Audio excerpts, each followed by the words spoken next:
जय सिया राम दोस्तों। तो आज हम बात करेंगे गोगा नवमी के बारे में। बहुत जगह जो है जहावीर बाबा की पूजा की जाती है, तो आज हम जानेंगे गोगा नवमी के बारे में, उसके महत्व के बारे में, पूजा विधि आप किस प्रकार से कर सकते हैं, और ये जो गोगा जी हैं इनका क्या महत्व है, ये कौन से देवता कहलाते हैं। तो चलिए ज़्यादा देर नहीं करते हैं, कर लेते हैं टॉपिक को स्टार्ट। दोस्तों, हिंदू धर्म में कई लोक देवताओं की मान्यता है। गोगा देव भी इनमें से एक ही माने जाते हैं। हर साल भाद्रपद मास के कृष्ण पक्ष की नवमी तिथि को गोगा नवमी का पर्व मनाया जाता है, यानी कि जन्माष्टमी के जो जस्ट बाद का दिन आता है उस दिन। इस दिन गोगा देव की पूजा जो है वो मुख्य रूप से की जाती है। वैसे तो गोगा देव जो है वो राजस्थान के लोक देवता कहलाते हैं, लेकिन अन्य प्रदेशों में भी इनके काफी भक्त रहते हैं। मान्यता है कि जो गोगा देव की पूजा करते हैं उन्हें सर्प के भय से हमेशा के लिए मुक्ति मिल जाती है। ऐसा भी कहा जाता है इनके बारे में कि इनका जो जन्म है वो गुरु गोरखनाथ जी के आशीर्वाद से हुआ था, और ये उनके परम शिष्य भी माने जाते हैं। तो आज हम जानेंगे इनकी पूरी कहानी के बारे में भी। तो सबसे पहले हम ये बात कर लेते हैं कि गोगा नवमी आखिर पड़ किस दिन रही है। पंचांग के अनुसार भाद्रपद मास की कृष्ण पक्ष की नवमी जो तिथि है वो 26 अगस्त सोमवार की रात यानी 2:20 से शुरू हो जाएगी, और 27 अगस्त मंगलवार की रात 1:33 तक रहेगी। तो 27 अगस्त पूरे दिन नवमी तिथि रहेगी, इसीलिए गोगा नवमी का जो पर्व है वो 27 तारीख को ही मनाया जाएगा, यानी कि जन्माष्टमी के एक दिन बाद। चलिए अब ये जानते हैं कि आखिर ये गोगा देव जी थे कौन। गोगा देव से जुड़ी बहुत सारी कथाएं हैं जो राजस्थान में काफ़ी ज़्यादा जो हैं फेमस हैं। तो उसके अनुसार गोगा देव जी विक्रम संवत्सर 1003 में चौहान राजवंश में इनका जन्म हुआ था। जिस दिन गोगा देव का जन्म हुआ उस दिन भाद्रपद मास की कृष्ण पक्ष की नवमी तिथि थी, इसीलिए हर साल इसी दिन गोगा नवमी का पर्व मनाया जाता है। गोगा देव के जो पिता थे वो ठाकुर जेवर सिंह और माता वांछल कंवर था। गोगा देव के कई नाम हैं, जैसे कि गोगा जी, गुग्गा वीर, जहार वीर आदि नामों से इनको जाना जाता है। जो मुसलमान समुदाय है वो भी इनकी पूजा करता है, वो इनको जहार पीर के नाम से बुलाते हैं। गोगा देव जी को गुरु गोरखनाथ के परम शिष्य के रूप में भी जाना जाता है। इन्हें सांपों के देवता के रूप में भी पूजा जाता है। इनकी पूजा से सर्प भय नहीं रहता। हर साल गोगा नवमी पर राजस्थान के गोगा मेड़ी में मेला लगता है, जहां सभी धर्म के लोग गोगा देव जी की पूजा करते हैं। जो भी व्यक्ति गोगा देव जी की पूजा पूरी श्रद्धा और भक्ति के साथ करता है उसे योग्य संतान की प्राप्ति होती है। ऐसी ऐसी मान्यताएं हैं। दोस्तों, इसमें एक और इंटरेस्टिंग कहानी है कि जो गोगा देव जी है ना, ये पांडवों के प्रपौत्र कहलाते हैं। जैसे कि पांडवों के जो पुत्र थे अभिमन्यु, उनके जो पुत्र हुए परीक्षित, तो उनका जो पुत्र था राजा जन्मजय, उनके जो आत्मा है वो मानी जाती है कि जो जन्मजय जी थे वही गोगा जी महाराज के रूप में पूजे जाते हैं। इनके बारे में भी एक कहानी है जो हम आगे डिस्कस करेंगे। तो चलिए अभी हम देख लेते हैं कि कैसे करी जाती है इनकी पूजा। गोगा नवमी की पूजा सुबह यानी 27 अगस्त मंगलवार को स्नान आदि करने के बाद गोगा देव की प्रतिमा या तस्वीर को आपको स्थान पर रख लेना है, और साफ से स्थान पर ही रखिएगा। सबसे पहले गोगा देव जी को आप रोली, चावल, पुष्प, गंगा जल चढ़ाएं। इसके बाद आप उनको खीर का, चूरमे का, हलवे का भोग लगा सकते हैं। चने की दाल भी आप चढ़ा सकते हैं। इसके बाद आपको दीपक जलाना है, फूलों का हार पहनाना है, उनको मन में जो भी इच्छा हो वो बोल देना है। गोगा देव हर इच्छा को जरूर पूरी करते हैं। जो भी सच्चे मन से नागों के देव गोगा जी महाराज की पूजा करते हैं उनकी समस्त मनोकामनाएं पूर्ण हो जाती हैं। आइए हम इनके महत्व के बारे में भी हम जान लेते हैं। गोगा नवमी गोगा जी के सम्मान में मनाए जाने वाले महत्वपूर्ण त्योहारों में से एक माना जाता है। तो कथाओं के अनुसार गोगा जी एक शक्तिशाली राजपूत राजकुमार माने जाते हैं, जिनके पास जहरीले सांपों को नियंत्रित करने की एक अलौकिक शक्ति थी। हिंदुओं का मानना है कि इस दिन उनकी पूजा करने से सांप और अन्य बुराइयों से उनकी रक्षा होती है। इसके अलावा एक प्रचलित मान्यता ये भी है कि भगवान गोगा बच्चों को हर नुकसान से बचाते हैं।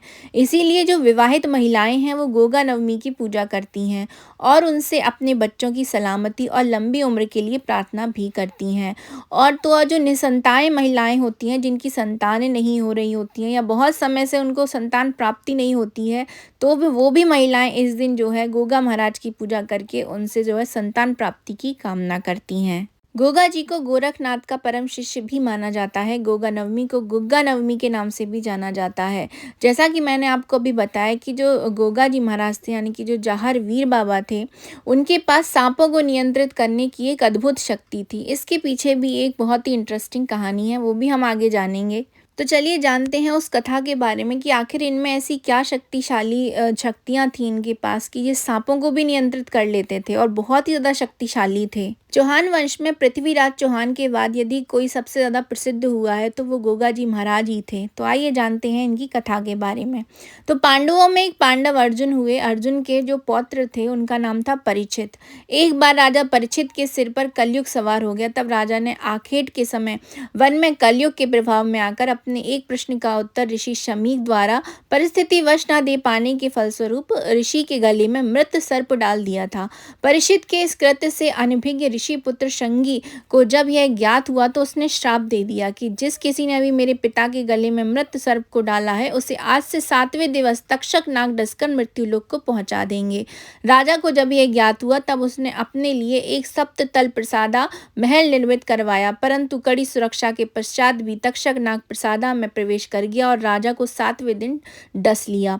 कुछ समय पश्चात राजा परीक्षित के पुत्र जन्मेजय को जब यह ज्ञात हुआ कि उसके पिता को तक्षक नाग ने डस दिया है तब उसने सर्प दमन यज्ञ का आयोजन किया, जिसके कारण समस्त सर्प यज्ञ में भस्मीभूत होने लगे।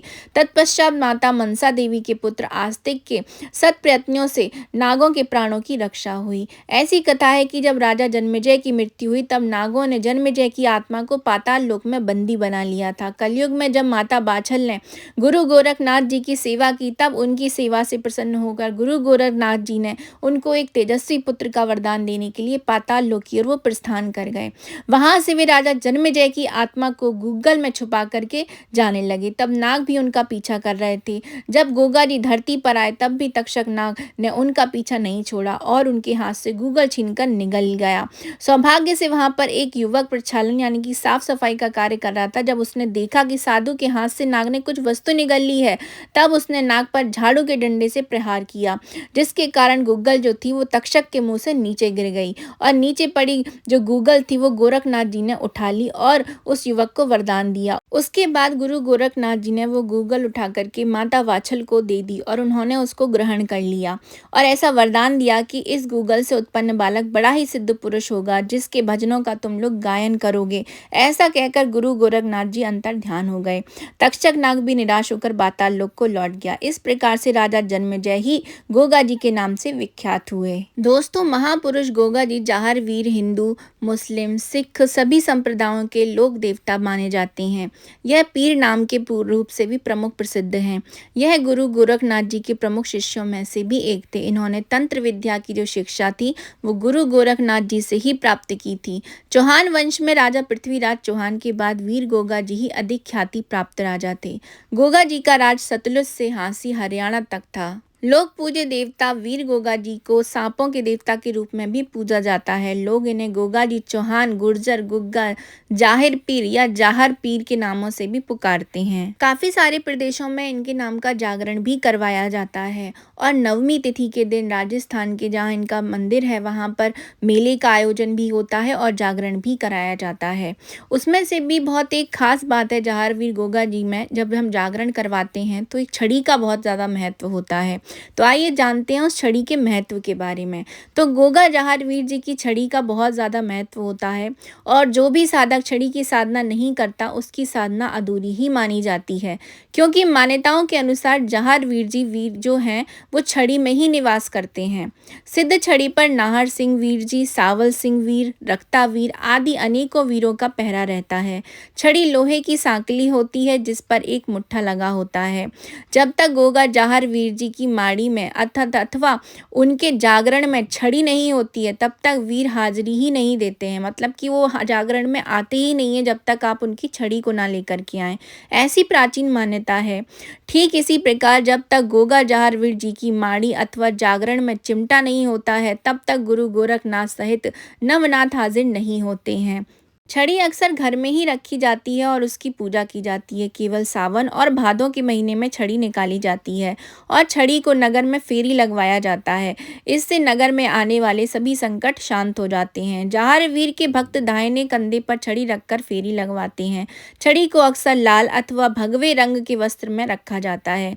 यदि किसी पर भूत प्रेत आदि बाधा हो तो छड़ी को पीड़ित के शरीर को यानी कि छुवाकर उसे एक बार में ही ठीक कर दिया जाता है। भादों के महीने महीने में जब भक्त जहार बाबा के दर्शनों के लिए जाते हैं तो छड़ी को भी साथ लेकर के ही जाते हैं और गोरख गंगा में स्नान करवाकर जहार बाबा की समाधि से छुआते हैं।